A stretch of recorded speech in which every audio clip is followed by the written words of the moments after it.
So today we're going to be making my my grandmother's coffee cake recipe in honor of National Coffee Cake Day. So one of the first things you want to do is take anytime you're doing any kind of baking like this, have all of your kind of mise en place and ingredients laid out already. You want to have everything nice and organized, and that way you can just kind of follow the amounts as you follow the steps as you go, and that way you're not worried about measuring things out and everything as you go. It's a lot easier to just be able to go boom, boom, boom and stay organized as you're working. So we're going to start with our butter in the mixing bowl here, and our sugar. And we're going to get that butter and sugar nice and creamed together until the butter is nice and fluffy. All right, once we have our butter nice and creamed together, we're going to go in with our 2 tablespoons of vanilla.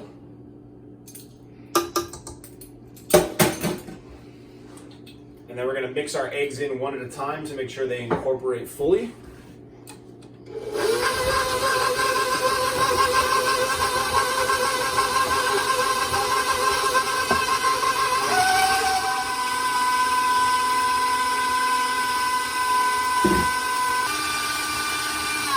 Now that our wet ingredients are nice and mixed and incorporated, we're going to take our dry. So this is our flour, salt, baking soda, baking powder. We'll get that all mixed together. And we're going to add this kind of in batches, so that way we can make sure that everything's being incorporated evenly. So I'm going to scrape the sides of the bowl down a little bit, because even in these stand mixers, you don't always have kind of like perfect movement of everything around, and the more you overload it, the more likely it is that you're just going to have random clumps of flour that you missed, or some kind of butter that's still sticking to the bottom. And this will help, doing it gradually like this will help you to make sure it's incorporated fully. We'll do our next batch. Whenever you're adding flour, you always want to start off slow on the motor so that you don't go spraying your flour all over your kitchen.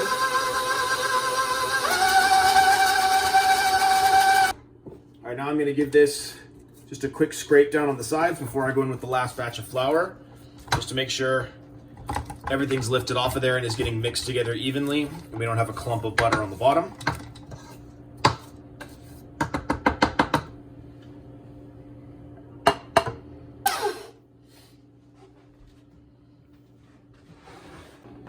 So now at the end, we're going to mix in our sour cream. And the reason we're mixing this in at the end is that because we're agitating this so much in the beginning, we don't want this to kind of split and curdle on us. So if we mix it in at the very end, there's significantly less risk of that happening. Once everything's nice and even and incorporated,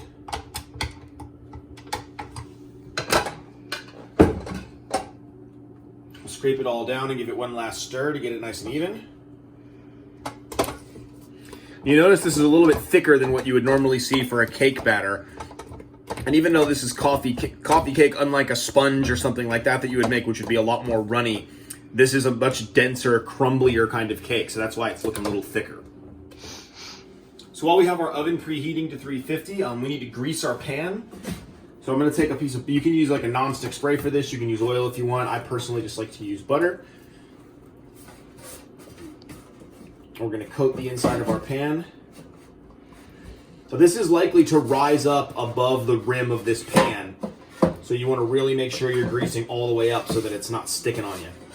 And then as another added layer that also helps keep it from sticking, there's another thing I like to do, which is to take a small amount of flour and just run it and let it stick to that butter and let it coat the inside of your pan. And then just kind of tap out the excess so that you have just a nice light coating of flour on the inside, and that'll give you another little buffer to keep it from sticking. But if you do that too thick and too caked on there, then you're going to have this layer of raw flour on the bottom of your cake. You've got your pan nice and buttered. Go in with your batter, and you want to go about 2/3 of the way up the pan, but no more than that, because this is going to rise quite a bit. Just because it's thick, it's not going to just spread even immediately to the size of the pan, so you need to give it a little spread just to even it out so that it bakes evenly. And this is ready to go in. Once your cake batter's in the oven, then you're going to want to make your drizzle, which is like the glaze that's going to go over the top, which is going to help adhere that crumble and also give it a little bit of moisture and a little bit of extra flavor. So this is our sugar already made out in the pot. Then we're going to pour over coffee and cocoa powder. And then I'm just going to bring this up to a boil just enough to melt the sugar and get it all nice and homogeneous so we don't have a grainy syrup. If you have powdered sugar, you can do this without the cooking part and just whisk it all together nice and smooth because it's fine enough that you don't have to worry about that.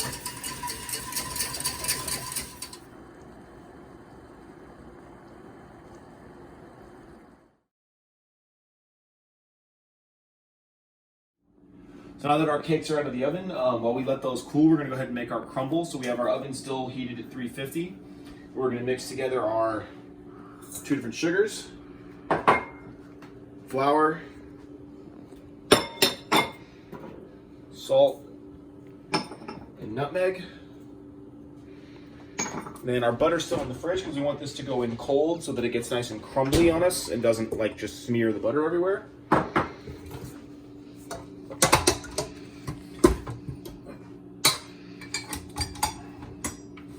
And we're just going to paddle this together till it's a nice crumb. All right, so now this is a nice fine crumb. We're going to spread it out on our Silpat. You don't have to have a Silpat for this. You can easily use like just a piece of parchment paper on a sheet tray or anything like that. It's just to kind of keep it from sticking. And you'll notice that this isn't super crumbly. Like on coffee cakes, you want like just kind of like this fine sugar crust. The butter is just enough to hold it together. So we'll spread this out so that it bakes nice and even.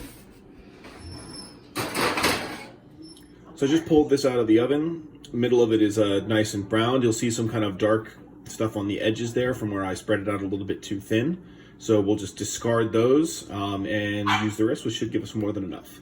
Everything's cooled down. Our cakes are ready. Our glaze is nice and room temp. Our crumble is chopped up in room temperature as well. You want everything to be roughly room temperature because it'll just help everything stick and adhere together. If your cake is too hot, you pour that glaze over it, it's just going to melt over the top and seep in, and you're not going to have that nice coating. And you really need that for this to stick on there and adhere. If this is too hot when you try to crumble it up, it's going to, all that butter is still going to be like not solidified together, and so it's just going to kind of like continue to steam, and it's going to get nice and like soggy and clumpy together. So we're going to take our glaze, just give it a little whisk, and go right over the top. We'll do the same over here. I like to really go for it with the glaze on this. Then we'll give it a little brush just to even it out on top so that it gets, everything stays nice and sticky. And really going for it with your glaze will also help hold your cake nice and moist. So now we're going to take our crumble over the top.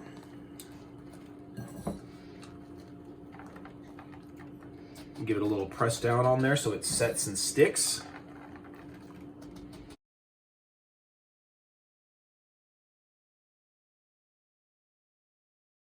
And all you have to do is just give this a minute to set and you're there. You have nice, lovely coffee cake. I hope you guys enjoyed it. Again, if you guys have any questions, I'm at CHRRICK. And yeah, enjoy National Coffee Cake Day.